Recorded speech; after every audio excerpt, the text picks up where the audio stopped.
Merci. Déjà, ouais. C'est pas fait exprès.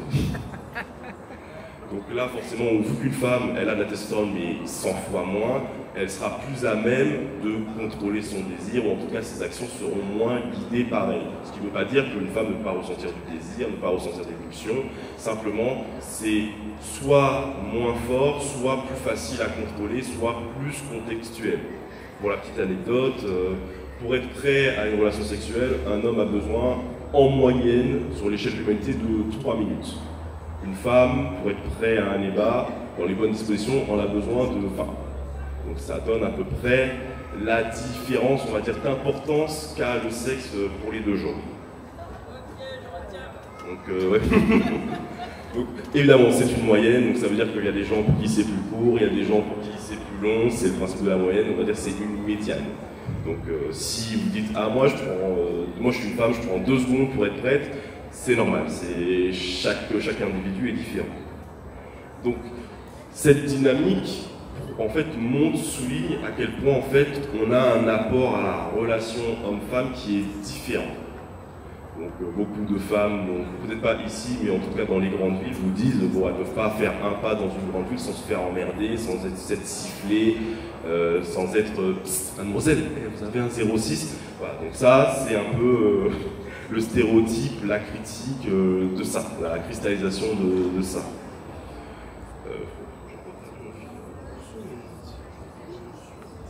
Si vous avez des questions, n'hésitez pas. Hein, la team.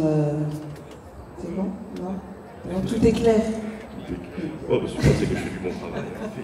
Donc oui, j'en étais sur la valeur. Donc ça fait que, de par ce désir, on pourrait dire brûlant qu'a l'homme, toutes les femmes, entre guillemets, toutes choses égales par ailleurs, ont de la valeur dans le regard de l'homme.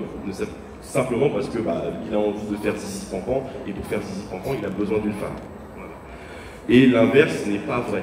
C'est-à-dire qu'une femme, et des gens étant déjà moins intéressés par tout ce qui est ébat sexuel de par ses dispositions biologiques et aussi de par toute la culture qu'il y a qui, on va dire, inhibe beaucoup ce besoin, elle, ses prérogatives, ses préoccupations, ce seront quasiment jamais ça. Donc, elle aura plus des envies, des préoccupations liées à sa sécurité. Donc, petite différence encore une fois biologique, c'est que les femmes ont tendance à être beaucoup plus sensibles à tous les environnements extérieurs.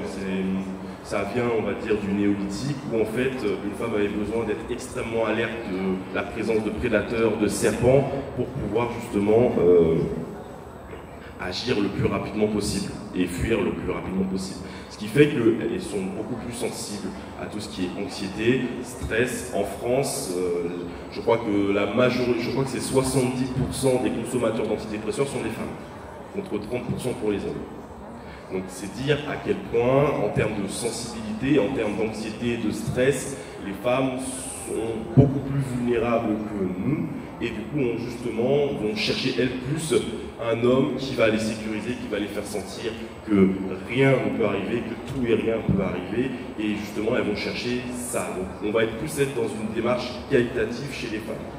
Une femme ne cherche pas, on va dire, un homme parmi tant d'autres, contrairement à l'homme qui peut se satisfaire, on va dire, de n'importe quelle femme qui est plus ou moins d'accord. La femme, elle, en général, encore une fois c'est des généralités, cherche le meilleur parti possible qui va justement résoudre le mieux ses besoins, en tout cas les besoins qu'elle ne peut pas résoudre toute seule. Donc aujourd'hui on est dans une société où effectivement pour tout ce qui est bien matériel et physiologique, tout le monde, Dieu merci, peut se débrouiller à peu près tout seul dès qu'on a un travail, un CDI qui paye bien et qu'on n'habite pas à Paris. Grosso modo tout va bien, on peut se débrouiller, mais tout ce qui est au niveau des besoins d'appartenance, d'avoir une tribu, une famille, de se sentir appartenir à un groupe, d'avoir une sécurité émotionnelle, tout ça, c'est des choses qui sont très dures, voire quasiment impossibles à obtenir tout seul. Donc, en général, une énergie féminine va plus rechercher justement ces besoins-là au travers de ces relations. Donc, ce qui, encore une fois, ne veut pas dire que les hommes ne sont pas intéressés par ça. Généralement, les problèmes que moi je vois arriver à la fin au bout d'une longue relation, c'est rarement des problèmes de l'ordre purement du désir et du sexe, c'est beaucoup des problèmes liés à l'intimité, au manque de soutien, au manque de reconnaissance, donc c'est des besoins qui sont plus hauts dans la pyramide de Maslow. Donc preuve que, contrairement à ce qu'on pense, le sexe ne fait pas tout. Donc ça c'était pour un exemple de comment, en termes de valeurs, comment nos relations sont différentes, ont des prérogatives, des besoins, des intentions différentes. Et justement, il faut comprendre ça parce que, vous voyez, ce sont des réalités qui sont très très différentes l'une de l'autre. La vision, le rapport qu'a une femme à un homme n'est pas du tout le même que celui de l'homme à une femme. Et ça, on a tendance à l'oublier.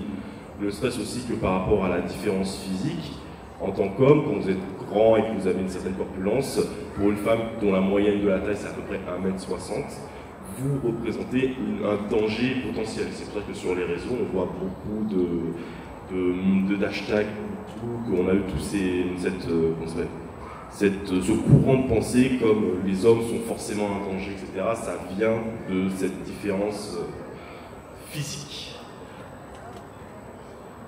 Donc, toutes ces différences créent deux peurs et deux objectifs fondamentalement différents pour l'homme et la femme.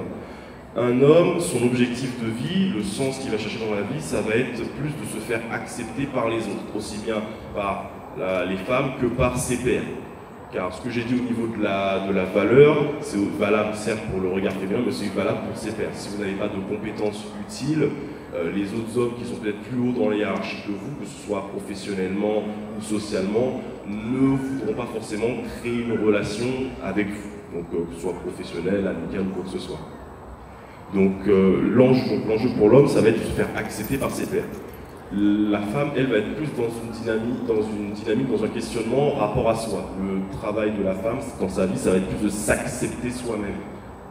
Et donc tout ça, ces deux désirs-là, ça crée des peurs différentes et des visions du monde totalement limite opposées.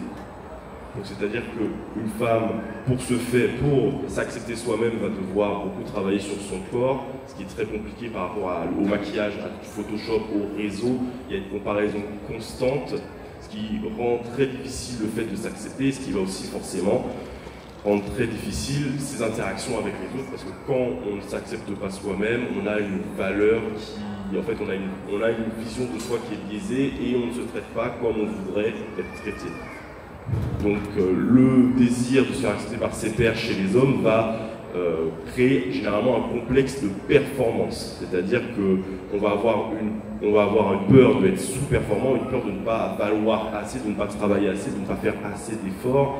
Et on aura aussi par rapport à ça une peur de se faire utiliser, c'est-à-dire que je suis avec une personne, la personne n'est pas avec moi pour mes qualités, pour ce que je suis, mais simplement pour ce que je peux lui apporter en termes de services, d'argent et de confort matériel.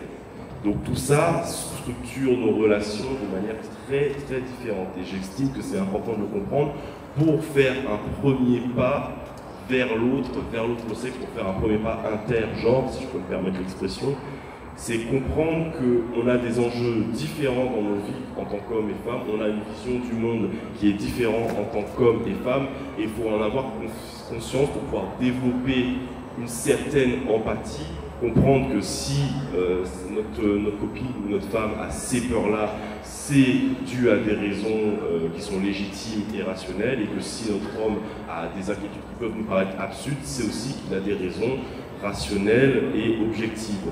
Et il ne faut pas tout de suite sauter à il est paranoïaque, elle est hystérique, et comprendre qu'il y a de réelles raisons. C'est seulement comme ça qu'on pourra assainir les rapports hommes-femmes, et qu'on pourra avoir des relations plus pérennes et qui nous tirent vers le haut dans le temps. Merci à tous.